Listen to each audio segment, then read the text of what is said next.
Hi,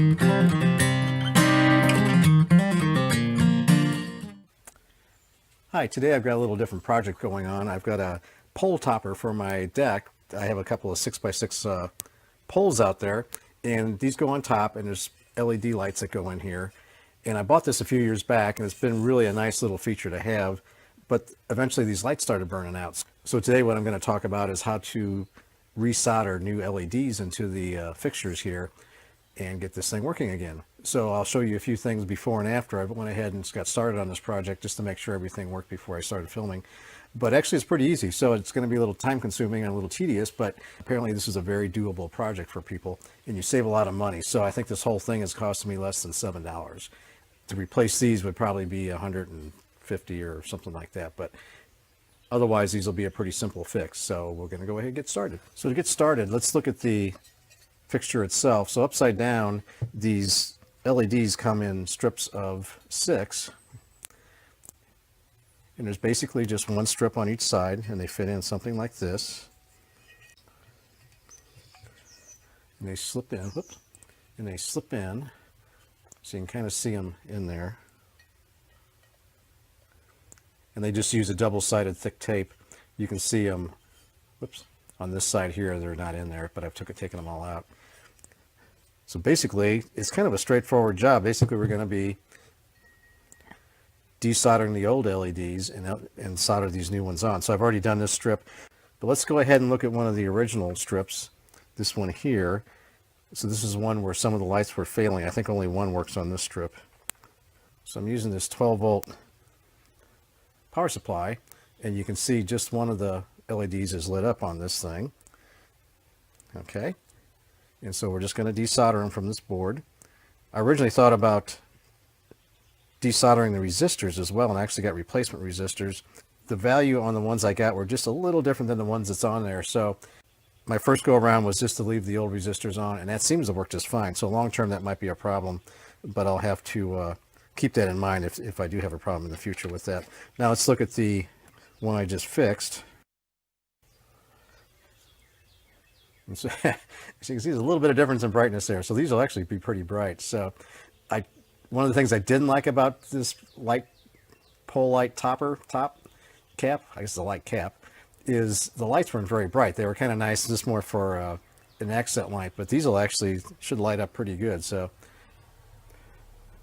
I kind of like that. That's kind of one of the things I wanted to do with this. So this should work out pretty good.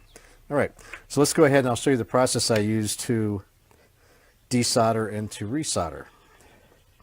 So if we look at the old strip, you can see this is how they were attached on the inside. They had some double-sided tape, and it was just attached to this inside of the fixture here. All right, and these things were just all wired together, pretty simple, and that went to your low voltage lighting transformer.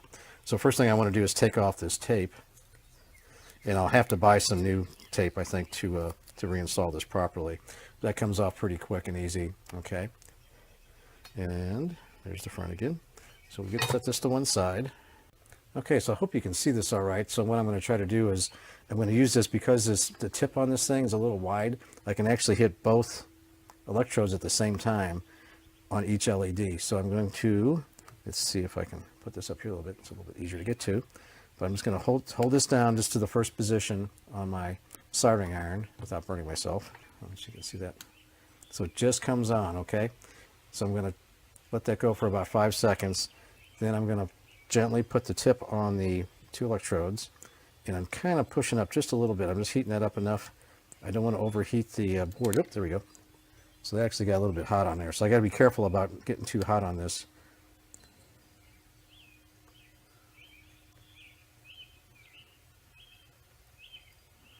I don't want to burn anything. There we go. And maybe the way I'm... So I use my other... There we go. So the key here is to be very careful. So you can feel it as I lift that up. I can feel it. The solder is starting to melt. So I just need to be super careful about... I did burn that board. So as I'm doing this, I might have a few... There you go. Okay, so as I heat that up, I kind of pop that up a little bit.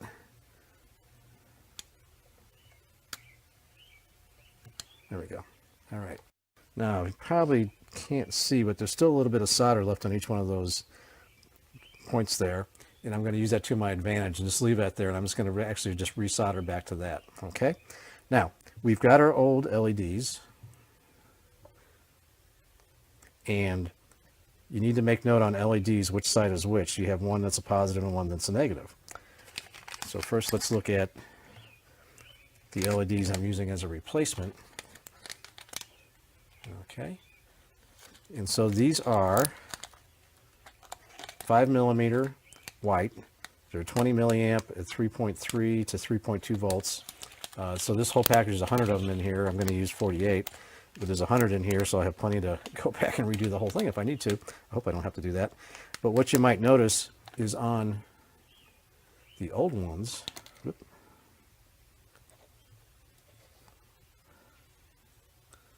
ones that come out of there have a very short electrode.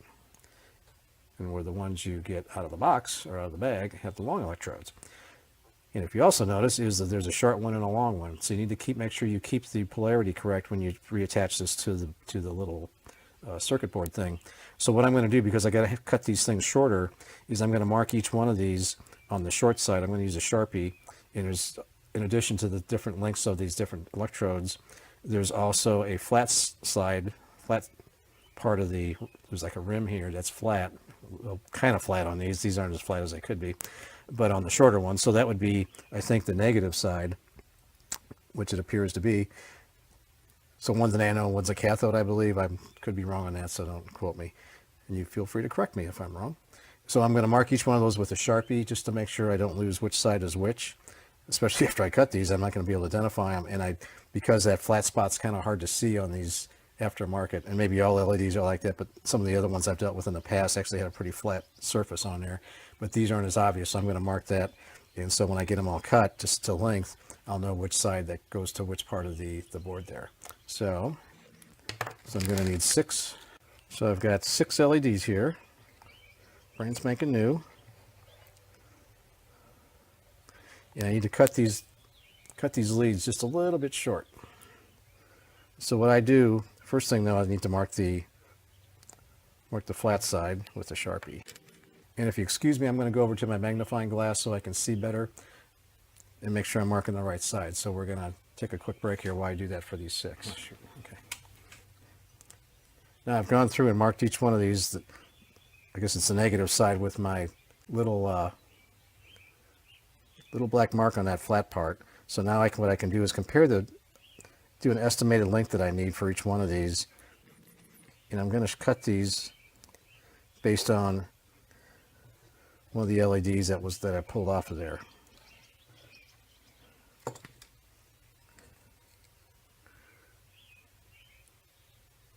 So I'm just kind of lining it up with the other one just to kind of see about how long it is. And you might want to make it just a hair longer than you need as opposed to shorter. Okay, so that one's cut. All right. And we're going to repeat this for each one. Okay, so that's done. So what I want to do now is get rid of all these other old LEDs, because I would hate to accidentally solder in an old one. All right, we're going to come back to our board. Now, so when I solder these on, I need to make sure that I put the negative to where the previous negative was. Now, as you can see, or may not be able to see, I slightly burned this board when this was the first one I used to desolder with this Weller. So definitely be careful if you're using a hot iron like this, because these can get out of control pretty quick. So I kind of even hesitated using it, but I thought I got so many joints, and I'm just going to see how that works. So basically, I'm just going to give it about 5 seconds, and I'm going to touch it against what's left of the solder on there. I might need... There we go. Okay, for some reason, that behaved a little different. Okay, so we're just going to repeat the process. There's like hardly any solder at all on this one. 2, 3, 4, 5.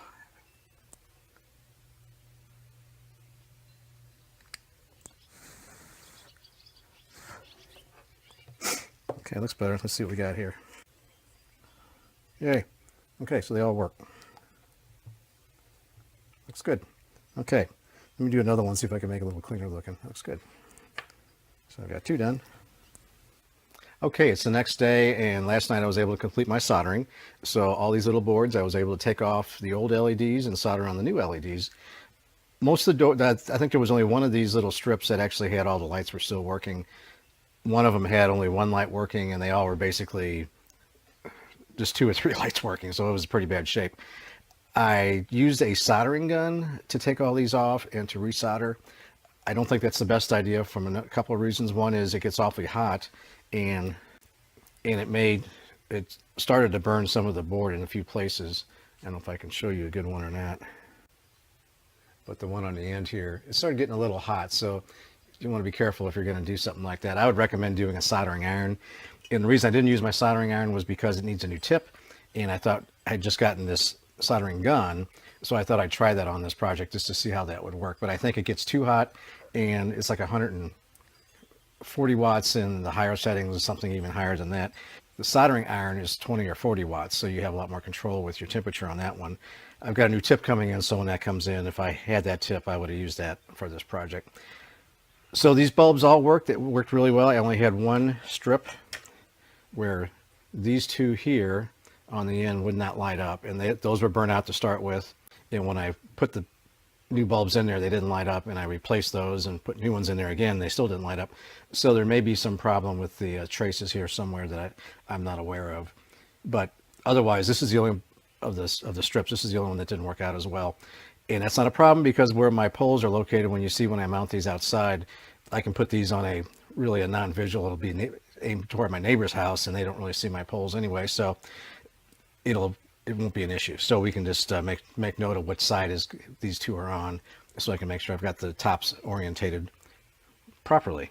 So the next step is going to be to attach those back into these tops.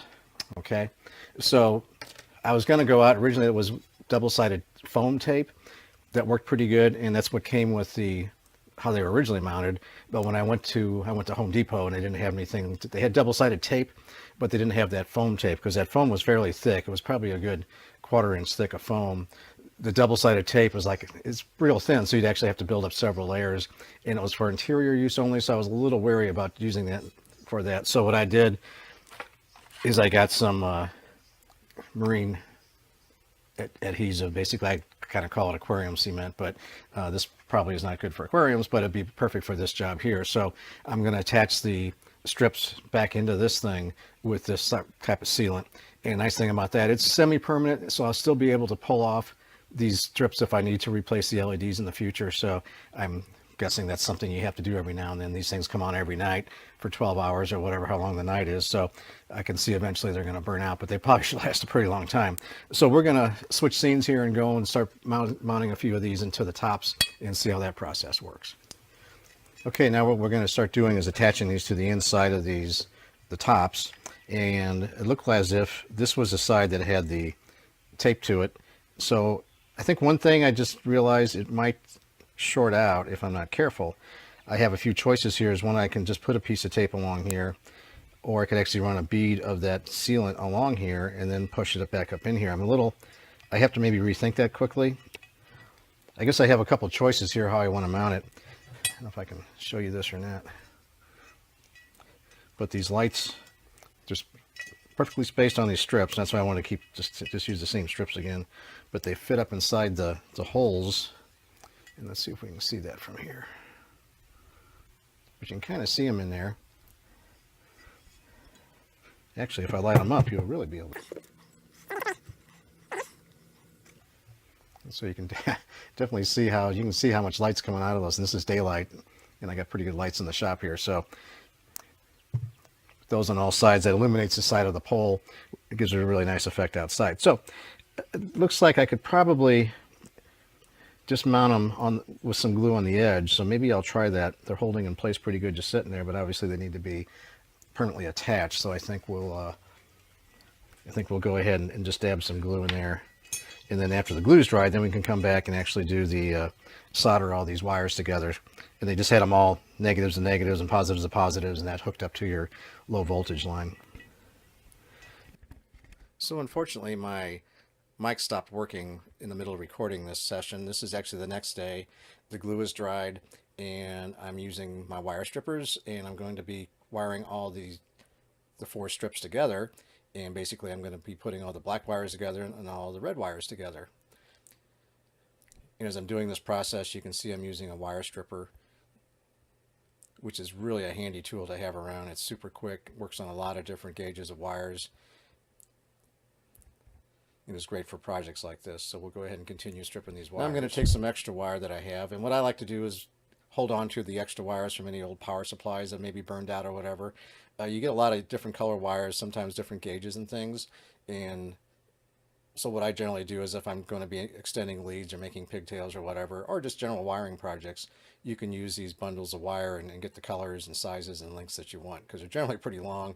And a lot of the projects that we do as a do-it-yourselfer is going to be just some short runs to do some fixes. In this case, I'm going to be creating some, I'll call them a pigtail extension, that I'll use to wire each cap, top, or what do you want to call these things I'm rewiring, to a longer set, so it's easier for me to do the low voltage connection outside, because I don't have a lot of room to hold the cap and get it balanced on top of the columns and everything as I'm doing this work.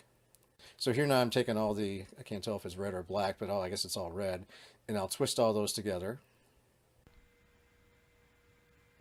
Now I'm going to use my pigtail extension. That's at least what I'm calling it. So it gives me an extra 4 inches or so of wire that I can work with outside. So I got all my reds together here, and I'll probably want to use my helping hands here to secure that as I solder it. Now before I talked about using the soldering gun, and I said it probably wasn't good for the production purposes. I did a lot of soldering there yesterday, and I think it just gets a little bit too hot. One thing, I was using it so much the actual unit got real hot. You can see that's, which is nice for something like this, because it gets right in there and gets the job done pretty quick. I have a choice. I can either put a twist connector on there, or I can cover it with this liquid tape, and that actually works pretty good. But I think I might just use a twist connector, because if I'm gonna I'm gonna guess at some point I'll need to get back in here and change out these LEDs as they burn out, which shouldn't be very often, but if I want to not replace this whole unit, it'd probably be wise to just plan on that. I'm going to have to get into this thing once in a blue moon. That's on my black, so I'm going to put the black of the thicker wire. Okay. And count to 5. 1, 2, 3, 4, 5. I guess I don't have to count it, but that's when it reaches its max temperature, I guess.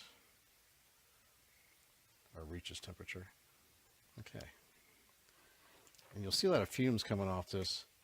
And that's one thing when you're doing these jobs. I do have a electrical shop in the basement, and it always bothers me if I'm doing any number of solder joints, like more than one, because it's in my studio and it doesn't have the greatest ventilation as far as getting, fumes out. I'm leaning toward always trying to do as much soldering out here in the garage as I can. Okay, let's see if this works. And wow. Okay, there we go. Looks good. And my 2 bad ones, I don't know if you can see them here, right there. So, as I would expect, I didn't expect them to light up again, but I'll put this side toward the neighbor's yard, because they don't see it anyway, and then we won't see it either. So this looks pretty good. I think it's going to be plenty bright. We'll continue to do this on the other one, and then tomorrow when it's light out, I'll go ahead and attach these, put these back on top of the poles and wire them into the system. So my next step, I guess, will be just to simply put some ties on that. Oop. I do have two of them here.